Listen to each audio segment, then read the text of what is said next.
Hello everyone, नमस्कार। एक बार फिर से आप सभी का बहुत बहुत स्वागत है लोधाई क्लासेस के यूट्यूब प्लेटफॉर्म पर। दोस्तों, सोशियोलॉजी के अंतर्गत बीए सेकेंड ईयर में सोशियोलॉजी सामाजिक विकास एवं परिवर्तन वाली सीरीज के अंतर्गत आज हम बात करेंगे सामाजिक परिवर्तन के विभिन्न सिद्धांतों पर। जी हां दोस्तों, आज के इस सेशन में हम समाज में होने वाले परिवर्तनों के लिए प्रतिपादित किए गए विभिन्न सिद्धांतों पर चर्चा करेंगे और जानेंगे कि रैखिक सिद्धांत क्या है और चक्रीय सिद्धांत क्या है।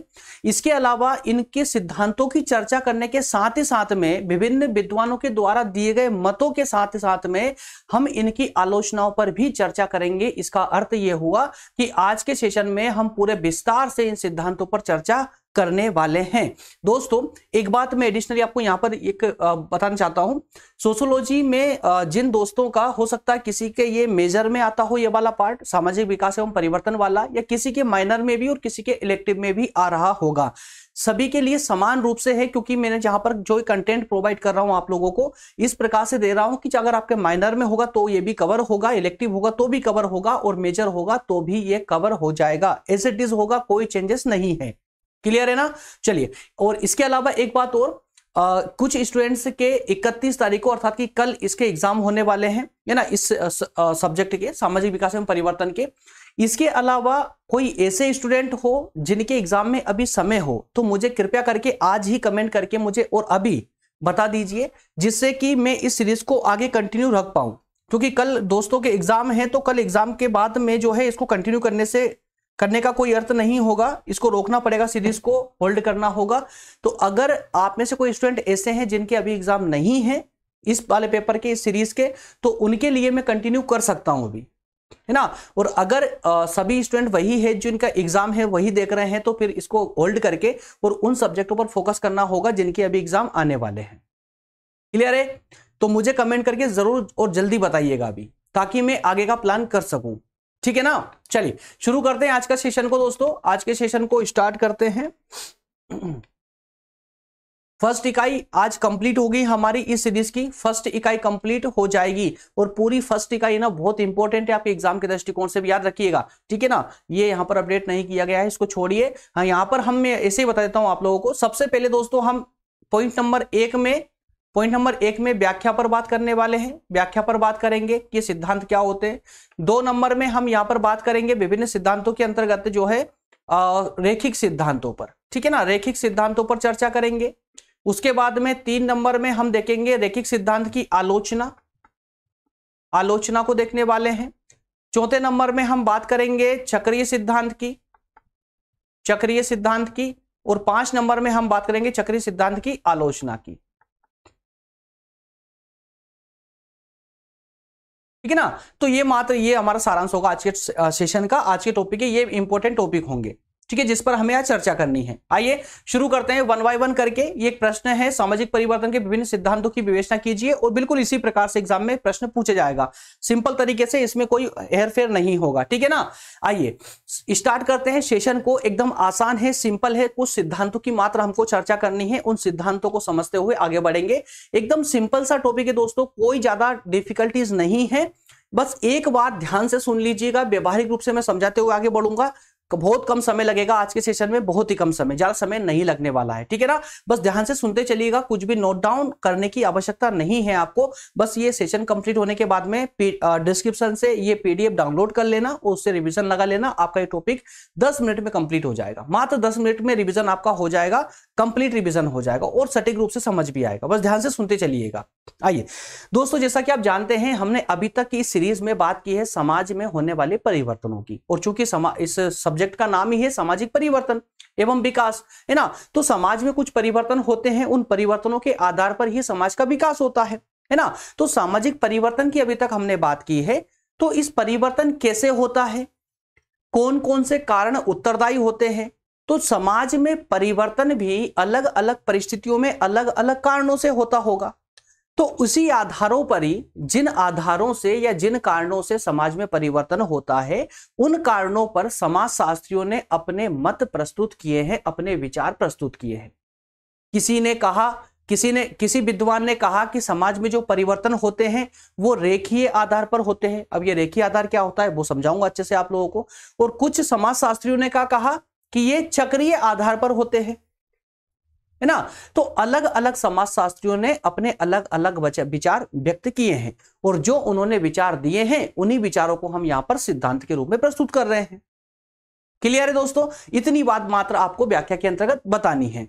तो यहां पर जो है ना अलग अलग विद्वानों ने जो अपने अलग अलग विचार दिए हैं अर्थात के सिद्धांत दिए हैं, उनमें दो प्रकार के सिद्धांत जो है विशेष है, दो प्रकार के सिद्धांत विशेष है। एक तो है रेखीय सिद्धांत जिससे आपसे जो है एग्जाम में क्वेश्चन आता है, प्रश्न पूछा जाता है, और दूसरा परिवर्तन का कारण है चक्रीय सिद्धांत, है ना। और इन दोनों ही प्रकार के सिद्धांतों पर मात्र आज हमको चर्चा करनी है। एक रेखीय सिद्धांत पर चर्चा करनी है और एक चक्रीय सिद्धांत पर चर्चा करनी है।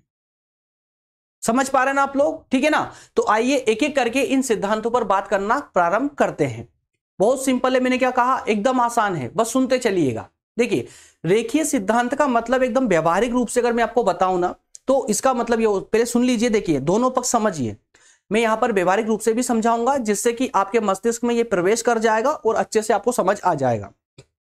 उसके बाद उसको लिखना कैसे है, तो उसको लिखने के लिए ये कंटेंट मैंने आपको दिया है, ये कंटेंट का रिवीजन लगाइए एक दो बार, अपने आप आपको समझ आ जाएगा आपको लिखना किन शब्दों के साथ में है, लेकिन व्यवहारिक रूप से समझ आना भी जरूरी है, ठीक है ना। रेखीय सिद्धांत का मतलब सिंपल सा है, कुछ विद्वान अर्थात कि कुछ समाजशास्त्री ये मानते हैं कि समाज में जो परिवर्तन होते हैं वो परिवर्तन एक सीधी रेखा के समान होते हैं, मतलब एक ही दिशा में होते हैं, इधर उधर नहीं भागते और ना ही इनका रिपीटेशन होता, मतलब वापस से चक्र के रूप में नहीं होते।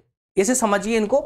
इनका मानना यह है कि समाज में जो परिवर्तन होते हैं, समाज में जो परिवर्तन होते हैं वो कैसे होते हैं दोस्तों, एक रेखा के अनुसार होते हैं, एक रेखा के आधार पर होते हैं, मतलब एकदम सीधी लाइन की तरह होते हैं। अर्थात कि समाज में मान लेते हैं कि ये 2010 का समय था। इस समय अगर समाज में कोई घटना घटित हुई है तो ये घटना फिर से रिपीटेशन इसका नहीं होगा। आगे ही बढ़ते हैं, मान लेते हैं 2020 का समय है, यहां घटना घटित हुई कोरोना, है ना, कोरोना की घटना घटित हुई। तो समाजशास्त्रियों का, इस सिद्धांत को मानने वाले समाजशास्त्रियों का कहना है कि ऐसी घटना समाज में दोबारा घटित नहीं होगी, मतलब कि फिर से रिपीटेशन नहीं होगा। तो एक तरह से इन समाजशास्त्रियों का कहना है कि इतिहास अपने आप को नहीं दोहराता है, जैसा कि ये कहानी प्रसिद्ध है ना कि इतिहास अपने आप को दोहराता है। तो यहां पर चक्रीय, माफ कीजिएगा, रैखिक सिद्धांत को मानने वाले समाजशास्त्रियों का स्पष्ट मानना है कि इतिहास अपने आप को नहीं दोहराएगा, मतलब जो घटना समाज में घटित हो चुकी है वो दोबारा घटित नहीं होगी, बल्कि कुछ नई घटनाएं घटित होगी, अर्थात कि एक ही दिशा में आगे बढ़ेगा। समझ पा रहे हैं ना, ठीक है। तो रैखिक सिद्धांत को मानने वाले विचारकों का स्पष्ट मानना यही है कि समाज में जो परिवर्तन होता है वो एक रेखा के समान एकदम सीधा होता है, एक ही दिशा में होता है। क्लियर है। आइए तो अब इन शब्दों को ध्यान में रख करके अब इन लाइनों को पढ़िए, अपने आप आपको ये सारी बात समझ आएगी। देखिए रैखिक सिद्धांतों की मान्यता है, अर्थात कि रैखिक सिद्धांत का प्रतिपादन करने वाले विचारकों का, विद्वानों का या समाजशास्त्रियों का मानना है कि सामाजिक परिवर्तन एक सीधी रेखा में होते हैं। समाज में जो परिवर्तन होते हैं वो एक सीधी रेखा में होते हैं। परिवर्तन के क्रम में समाज निरंतर किसी एक दिशा में अग्रसर होता है।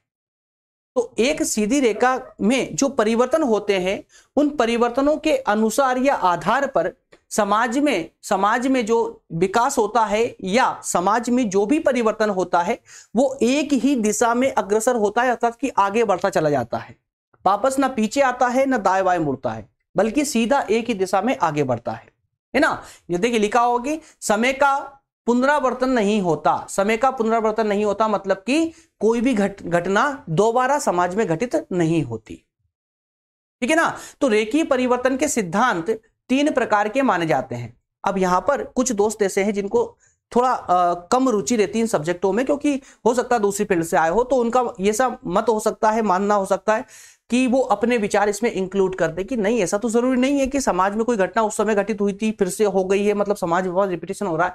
मेरे दोस्तों सुनिए, ध्यान सुनिए, ऐसे मानने वाले दोस्तों का भी विचार गलत नहीं है, सुनिए। ये आपके विचार है कि आप क्या सोचते हैं, समाज में परिवर्तन कैसे होता है। अगर आपके अंदर से कोई विचार उठ रहे हैं तो वो आपका मानना है, आपके विचार है, है ना। यहां पर उन विचारकों की बात कर रहे हैं, अर्थात कि उन विद्वानों के विचारों की बात कर रहे हैं जो ये मानते हैं कि समाज में परिवर्तन एक सीधी रेखा में होता है। और आपके कोई दूसरे विचार हो तो आप भी दे दीजिए, तो इन विद्वानों में आप भी शामिल हो जाएंगे। कि कुछ विद्वानों का या कुछ छात्रों का ऐसा मानना है कि समाज में परिवर्तन एक सीधी रेखा में नहीं बल्कि किसी और तरीके से होता है, जैसा तरीका आप बताएंगे। समझ पा रहे ना। तो ये वो विद्वान है जो एक सीधी रेखा में या एक ही दिशा में अग्रसर होते हुए समाज में परिवर्तन को स्वीकार करते हैं, है ना। तो रेखीय परिवर्तन के सिद्धांत कितने प्रकार के होते हैं? 3 प्रकार के होते हैं। 3 प्रकार के होते हैं, ठीक है ना, समझ आ रहा है ना। चलिए 3 कौन कौन से प्रकार? एक होता है समरेखीय सिद्धांत, समरेखीय सिद्धांत। दूसरा होता है उत्विकासीय सिद्धांत। तीसरा होता है प्रगतिवादी सिद्धांत। अगर आप कंटिन्यू क्लासेस फॉलो कर रहे हैं तो इन तीनों ही शब्दों के अर्थ आपको बहुत अच्छे से पता है, क्योंकि तीनों ही शब्दों के अर्थ में अच्छे से पहले ही बता चुका हूं। समरेखीय सिद्धांत क्या होगा? एक समान रेखाओं में आगे बढ़ने वाला। उद्विकासीय सिद्धांत क्या होते हैं? उद्विकासीय सिद्धांत क्या होते हैं? जिस पर कोई भारी प्रभाव ना हो और जिस विकास को कोई रोक ना सके, उसको हम उद्विकास का सिद्धांत कहते हैं। जैसे कि मैंने शुरू से एग्जांपल देते आया हूं कि मानव का शरीर क्या होता है दोस्तों? उद्विकास होता है उसमें, है ना। बचपन में छोटा होता है, छोटा शरीर होता है, धीरे धीरे वो बॉडी बड़ी होती चली जाती है। समझ पा रहे हैं? क्यों? क्योंकि कोशिकाएं प्रस्फुटित होती है, तो कोशिकाओं के प्रस्फुटित होने के कारण क्या होता है? शरीर का आकार बड़ा होता चला जाता है, उस पर कोई भारी प्रभाव नहीं पड़ता है ना। बाहर की परिस्थिति चाहे कैसी भी होगी, शरीर का विकास नहीं रुकने वाला, उसको बोलते हैं उद्विकासीय विकास, उद्विकासीय सिद्धांत, ठीक है ना। और प्रगतिवादी सिद्धांत का अर्थ क्या हुआ दोस्तों? जिसमें समाज एक ही दिशा में प्रगति करती हुई आगे बढ़ती है, ठीक है ना। तो एक रेखीय सिद्धांत की अगर बात करें, रेखिक सिद्धांत की बात करें, तो रेखिक सिद्धांत 3 प्रकार के होते हैं, जिसमें हम समरेखीय सिद्धांत की बात करते हैं, उद्विकासीय सिद्धांत की बात करते हैं और प्रगतिवादी सिद्धांत की भी बात करते हैं। मैं ऐसा मान रहा हूं कि मैं शायद समझा पा रहा हूं आप लोगों को, है ना, समझ रहे हैं ना आप लोग, ठीक है। तो ये जो विद्वान है जो रेखिक सिद्धांत की बात करते हैं, जो समाज में रेखिक रूप से परिवर्तन को स्वीकार करते हैं, ऐसे विद्वान जो है ये मात्र एक ही कारक को, मतलब एक ही कारण को समाज में परिवर्तन का मूल कारण मानते हैं। अर्थात ये कि इस प्रकार का सिद्धांत जो भी विद्वान देते हैं, उन विद्वानों के मतानुसार उनका मानना यह है कि समाज में जो परिवर्तन होता है वो किसी एक ही कारण से होता है, अर्थात कि एक ही कारण को ये समाज में परिवर्तन का मूल कारण मान लेते हैं। रेखिक सिद्धांतों को कभी कभी निश्चयवादी सिद्धांत भी कह दिया जाता है। निश्चयवादी सिद्धांत कैसा? निश्चयवादी सिद्धांत। और उन्हीं निश्चयवादी सिद्धांतों पर अब हम चर्चा करेंगे, विशेष रूप से 3 प्रकार के सिद्धांतों पर। कौन कौन से? आइए देखते हैं। पहला निश्चयवादी सिद्धांत, कंफ्यूज मत होइएगा, रेखिक सिद्धांत को 3 प्रकार के सिद्धांतों को यहां पर रेखिक सिद्धांत कहा गया है। 3 कैटेगरी इन सिद्धांतों की, समरेखीय, उद्विकासीय और प्रगतिवादी, है ना।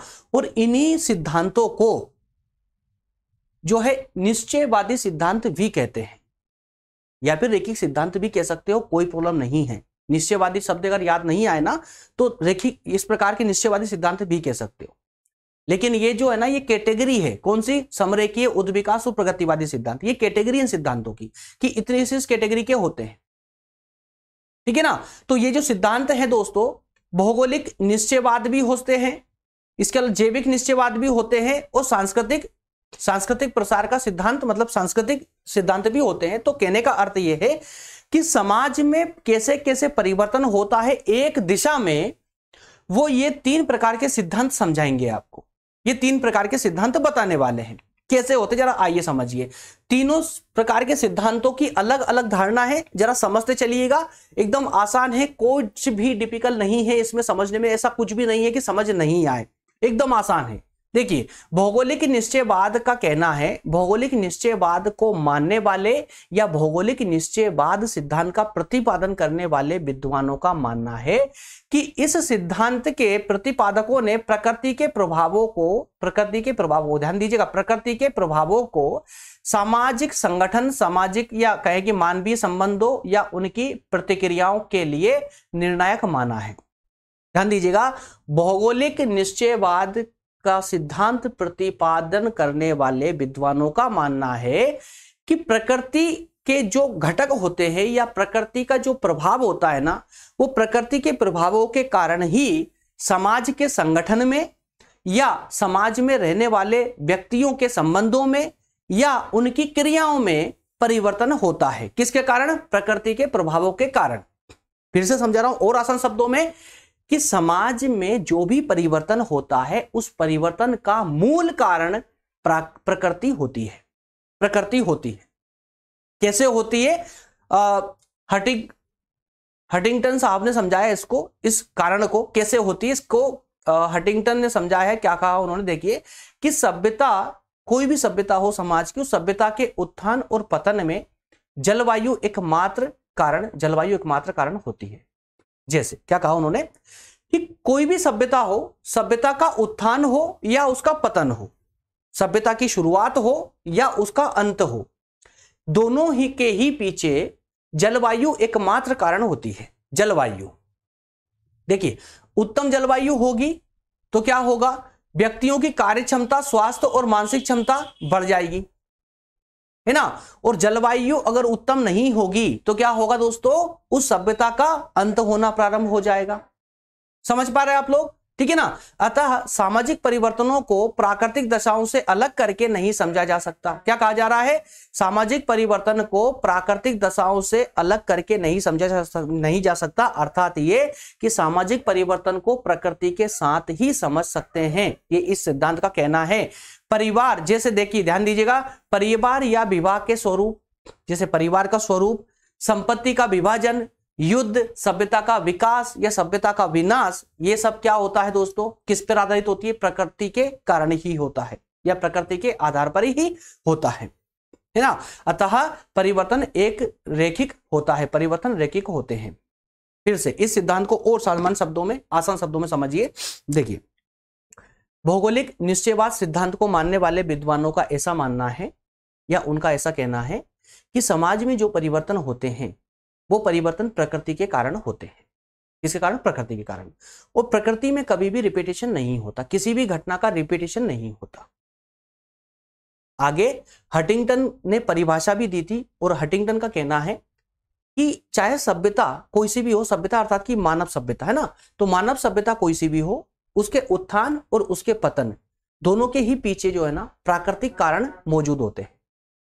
जब जलवायु अच्छी होती है तो सभ्यता का विकास होता है और जब जलवायु खराब होती है तो सभ्यता का विनाश होता है। इसीलिए आगे इनका कहना है, इसीलिए जो समाज में होने वाले परिवर्तन को हम प्रकृति से अलग नहीं कर सकते। अर्थात समाज में होने वाला परिवर्तन प्रकृति से प्रत्यक्ष रूप से प्रभावित होता है। क्लियर है? अब समाज में चाहे वो परिवार का स्वरूप हो, चाहे वो संपत्ति का विभाजन हो, युद्ध हो या सभ्यता का विकास या विनाश हो, ये प्रत्येक कारण प्रकृति से ही प्रभावित होते हैं और प्रकृति कभी भी किसी भी चीज को रिपीट नहीं करती। ऐसा इन सिद्धांत को प्रतिपादित करने वाले विद्वानों का मानना है। अब आया समझ दोस्तों? समझ रहे ना? ठीक है, चलिए आगे बढ़ते हैं। नेक्स्ट है जैविक निश्चयवाद। अभी ध्यान देखिए, एक एक बिंदु को, एक एक पक्ष को ध्यान से सुनते चलना। इन पर आलोचना भी होने वाली है, इन सिद्धांतों की आलोचना पर भी बात करने वाले हैं इसके अंतिम रूप से, ठीक है ना। जैविक निश्चयवाद, अब एक है जैविक निश्चयवाद का सिद्धांत। तो जो विद्वान जैविक निश्चयवाद का सिद्धांत देते हैं उनमें हर्बर्ट स्पेंसर प्रमुख है, हर्बर्ट स्पेंसर, और इन्होंने जैविक कारकों का महत्व स्पष्ट करने के लिए एक सिद्धांत प्रतिपादित किया जिसका नाम है प्राकृतिक प्रवरण का सिद्धांत। क्या है? प्राकृतिक प्रवरण का सिद्धांत। प्राकृतिक प्रवरण का मतलब क्या होता है? ऐसे सुनिए, ये लिखा हुआ देखिए, हाईलाइट किया हुआ है। प्राकृतिक प्रवरण का मतलब होता है जब प्रकृति कुछ जीवों को चुनकर के जीवित रहने और आगे बढ़ने का अवसर देती हो। जब प्रकृति कुछ जीवों को आगे जीवित रहने का या आगे बढ़ने का अवसर दे, बाकी सबको समाप्त कर दे, उसको बोलते हैं प्राकृतिक प्रवरण। अब पढ़िए इसको ध्यान से कि हर्बर्ट स्पेंसर ने जैविक कारकों का महत्व स्पष्ट करने के लिए प्राकृतिक प्रवरण के सिद्धांत का प्रतिपादन किया। प्राकृतिक प्रवरण उस क्रिया को कहते हैं जिसमें प्रकृति कुछ जीवों को चुनकर जीवित रहने और आगे बढ़ने का अवसर देती हो तथा दूसरों को समाप्त कर देती है। जीववादियों का विश्वास है कि अर्थात कि जैविक सिद्धांत को मानने वाले विद्वानों का विश्वास है, विचार है कि प्राकृतिक प्रवरण की प्रक्रिया इतने स्वाभाविक ढंग से होती है कि प्रकृति केवल सबसे योग्य प्राणियों को ही जीने का अवसर देती है। क्या कहना है इनका कि जो समाज में जो सबसे योग्य प्राणी होते हैं उन्हीं को जीने का अवसर देती है, बाकी सबको समाप्त कर देती है समय के साथ साथ, और वे ही आगे की पीढ़ी का निर्माण करते हैं। अतः प्राकृतिक प्रवरण की क्रिया या प्रक्रिया क्रमशः समाज को और अधिक योग्य व्यक्ति प्रदान करती है। अतः यह समाज को निरंतर उन्नत अवस्था की ओर ले जाती है, निरंतर उन्नत अवस्था की ओर ले जाती है। यहां पर हम सिर्फ विद्वानों के विचार देख रहे हैं, उन सिद्धांतों को देख रहे हैं। अब यह सिद्धांत वास्तविक है या कोरे शब्द मात्र है, वो एक अलग मैटर है यार, है ना, ध्यान दीजिएगा, वो एक अलग मैटर है। आपको सिर्फ जैविक निश्चयवाद के सिद्धांत के अंतर्गत ये विचार पता होना चाहिए, वो सही है या गलत है उस पर ध्यान मत दीजिए, है ना, क्योंकि जब सही और गलत का निर्णय करने बैठोगे ना तो वहां पर आपके अपने विचारों को इंक्लूड कर लोगे। वो सिद्धांत में कभी भी आपको अपने विचार इंक्लूड नहीं करने होते हैं। सिद्धांत होते हैं, किस पर क्या सिद्धांत दिया गया है, मात्र वही शब्द और वही भाव होते हैं, अपने विचार उसमें इंक्लूड नहीं होते, याद रखिएगा, है ना। तो जैविक निश्चयवाद का सिद्धांत स्पष्ट रूप से प्रकृति से ही प्रभावित है, और यहां पर इसके लिए क्या प्राकृतिक प्रवरण का सिद्धांत लागू किया गया। वो प्राकृतिक प्रवरण का सिद्धांत सिंपल है, प्रकृति कुछ जीवों को चुनकर के उनको जीवित रहने का मौका देती है, बाकी सबको समाप्त करती चलती है ना, और प्रकृति जो है उन जीवों को ही चुनती है आगे जीवित रहने के लिए जो सबसे ज्यादा योग्य होते हैं। ये इस सिद्धांत का मानना है। चलिए अब तीसरे सिद्धांत पर बात कर लेते हैं। तीसरा सिद्धांत है सांस्कृतिक प्रसार का सिद्धांत। सांस्कृतिक प्रसार का सिद्धांत, अब कोई समाज ऐसी होती है जो अपनी संस्कृति का प्रसार बहुत ज्यादा कर देती है, तो जो समाज अपनी संस्कृति का प्रसार बहुत ज्यादा कर देती है तो उस संस्कृति का प्रभाव उन समाजों पर भी पड़ने लगता है जो अपनी संस्कृति का विकास नहीं कर पाए या प्रसार नहीं कर पाए। समझ पा रहे हैं? तो वो जो पिछड़े हुए समाज थे वो भी उस संस्कृति को अपनाने लग जाते हैं, है ना। तो इस प्रकार से यहां पर इनका कहने का, सांस्कृतिक प्रसार के सिद्धांत के मानने वाले विद्वानों का कहना है कि संस्कृति का प्रसार भी समाज के स्वरूप में परिवर्तन लाता है और वो एक ही दिशा में लाता है। पढ़िए जरा इसको। संस्कृति के प्रसार को भी सामाजिक परिवर्तन का रैखिक सिद्धांत ही मानेंगे। क्यों? क्योंकि प्रसार के आधार पर जो परिवर्तन होते हैं उनकी प्रवृत्ति एक दिशा में आगे बढ़ती है, उनकी प्रवृत्ति एक दिशा में आगे बढ़ने की होती है। क्यों?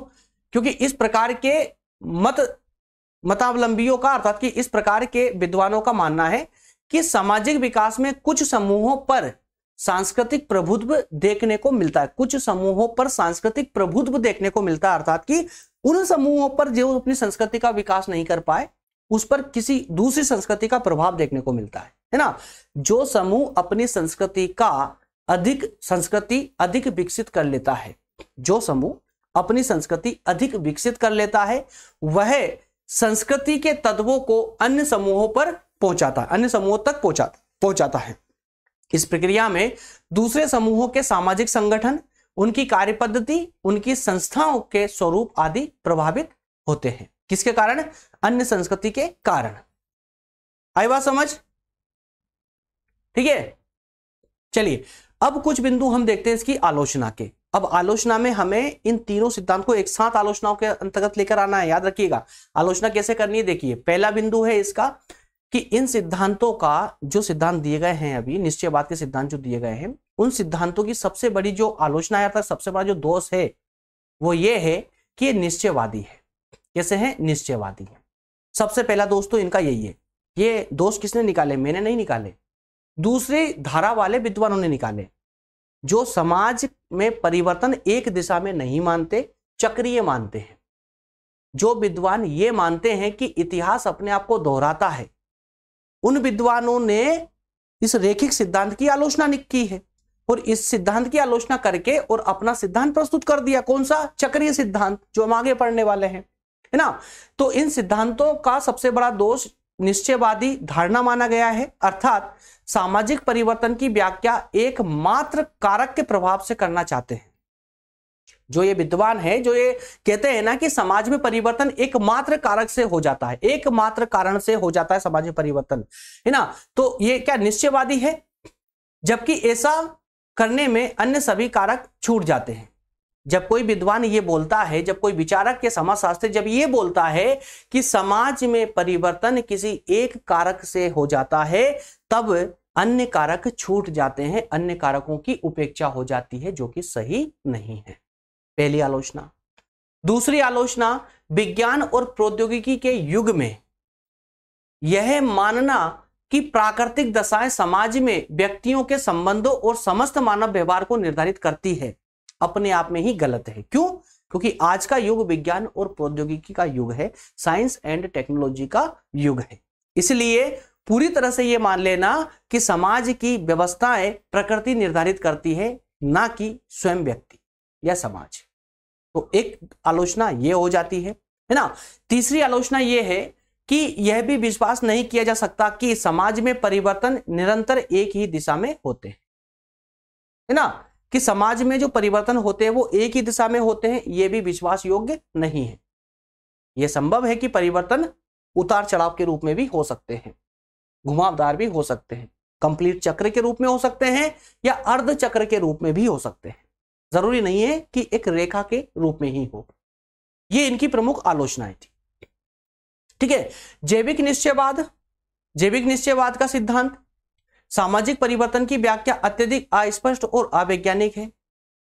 क्यों है? क्योंकि जैविक निश्चयवाद में क्या कहा दिया था कि प्रकृति कुछ लोगों को चुन लेती है, बाकी को समाप्त कर देती है, जो योग्य होते हैं उनको चुन लेती है। तो यहां पर जो विद्वान है वो समाज में श्रेष्ठ और हीन की भावना पैदा कर रहे हैं, जो कि उचित नहीं है ना। तो श्रेष्ठ और हीन प्रजाति की धारणा वैज्ञानिक आधार पर स्वीकार नहीं की जा सकती कि श्रेष्ठ जाति बच जाएगी और हीन जाति समाप्त हो जाएगी, यह भी सही नहीं है। क्लियर है? वो संस्कृति के प्रसार को भी सामाजिक परिवर्तन का एकमात्र कारण मानना उचित नहीं है। हाँ, कारण हो सकता है, लेकिन एकमात्र कारण नहीं है। वो इन सब की सबसे बड़ी आलोचना, सबसे पहला बिंदु ही है निश्चयवादी होना। निश्चयवादी मतलब कि संपूर्ण समाज में जो परिवर्तन है उसके पीछे एक ही कारण को मान लेना, परिवर्तन का कारण एक ही को मानना, यह सबसे बड़ी आलोचना मानी जा सकती है सिद्धांत की। क्लियर दोस्तों? बताइए, यहां तक समझ आया? यहां तक तो कोई समस्या नहीं है ना आप लोगों को? बढ़े आगे। समस्या हो तो कमेंट किया करो। आप लोग कमेंट करते हो तो समझ आती है। अरे समस्या नहीं हो तो भी कर दिया करो ना, बोल दिया करो, कोई नो डाउट सर।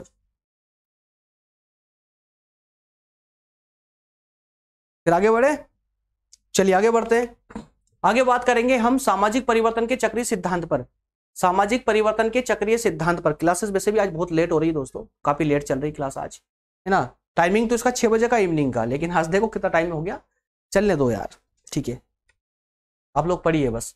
सामाजिक परिवर्तन के चक्रीय सिद्धांत को आप लोग समझ लीजिए। चक्रीय सिद्धांत का सिंपल सा मानना है, देखिए क्या है चक्रीय सिद्धांत का अर्थ। सिंपल सा है कि जहां पर रैखिक सिद्धांत में क्या बोल रहे थे कि जो समाज में परिवर्तन होता है वो एक रेखा के रूप में होता है, मतलब एक समानांतर रूप से होता है, एक ही दिशा में होता है।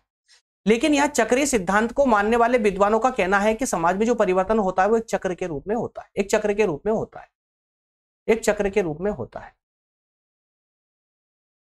मतलब ये कि समाज में परिवर्तन हुआ, ये घटना घटित हुई, कोई सी भी घटना मान लीजिए, कुछ भी घटना का नाम दे दीजिए, उसके बाद में आगे बढ़ी समाज, फिर परिवर्तन हुआ, फिर कोई घटना घटित हुई, ठीक है ना, ये घटना घटित हो रही है और अंतिम रूप से ये यहां पर आ चुके हैं स्टार्टिंग बिंदु पर। फिर से वो फिर से जो है समाज जो है फिर से उन्हीं घटनाओं को दोहराएगा।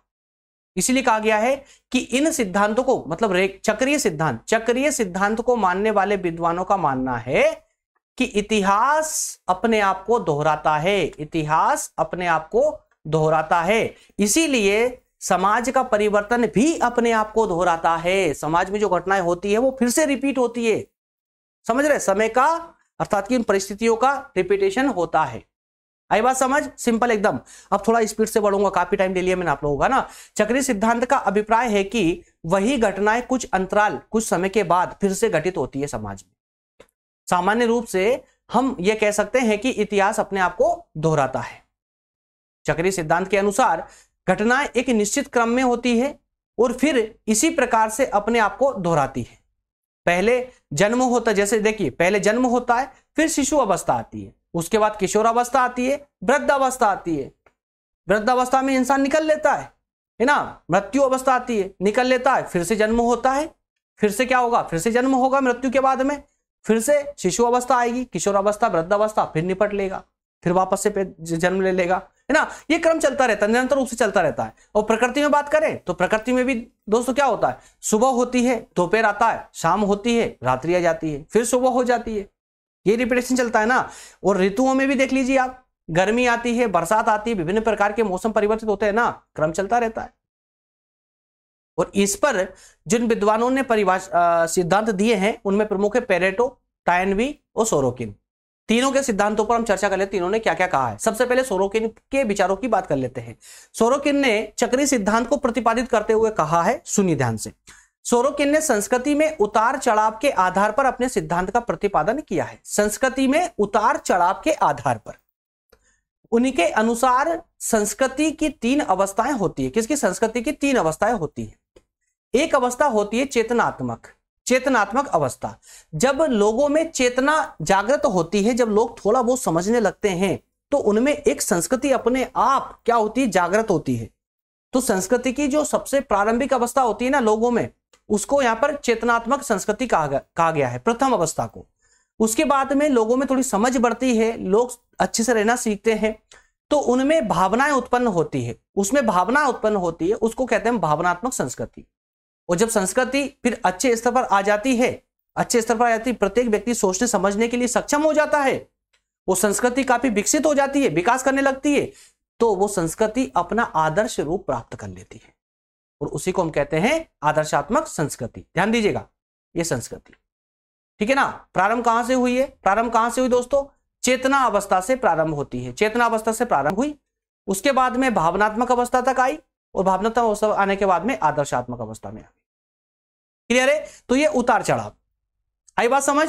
चलिए, तो चेतनात्मक संस्कृति अब आप लोग ये पढ़ करके अच्छे समझ सकते हैं। देखिए, चेतनात्मक संस्कृति व्यक्तियों की आवश्यकता और इच्छाओं की संतुष्टि को प्रधानता देती है।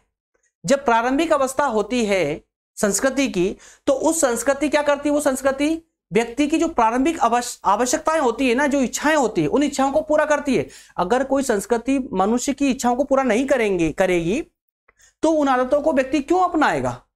व्यक्ति किसी भी प्रारंभिक आदतों को तभी अपनाएगा, आप लोग मुझे तभी सुनेंगे जब मेरे ये बोलने से आपका कुछ फायदा हो, जब आपका कंटेंट क्लियर हो पाए, टॉपिक क्लियर हो पाएगा, तो ये आप सुनेंगे। नहीं तो 2 मिनट में आप फट से क्लास छोड़कर भाग जाएंगे कि यार कुछ क्या पढ़ा रहा है ये, समझ पा रहे ना। तो इसीलिए प्रारंभिक जो संस्कृति होती है ना, जो चेतना अवस्था में संस्कृति होती है, वो तभी पर आगे बढ़ पाएगी जब वो लोगों की इच्छाओं को पूरा करने लगे, तब लोग उसकी ओर आकर्षित होंगे, उसको और समझेंगे, तो उनमें भावनाएं उत्पन्न होगी। और ऐसी संस्कृति में भावना उत्पन्न होने से क्या होगा, भौतिक संतुष्टियों की अपेक्षा भावनात्मक और नैतिक और आध्यात्मिक संतुष्टियों को महत्व दिया जाने लगेगा। अब लोग क्या करेंगे, लोग क्या, उनकी इच्छा पूरी हो चुकी है, अब इसमें भावना आ चुकी है ना, इसलिए अब वो एक दूसरे की भावनाओं को महत्व देना प्रारंभ कर देंगे।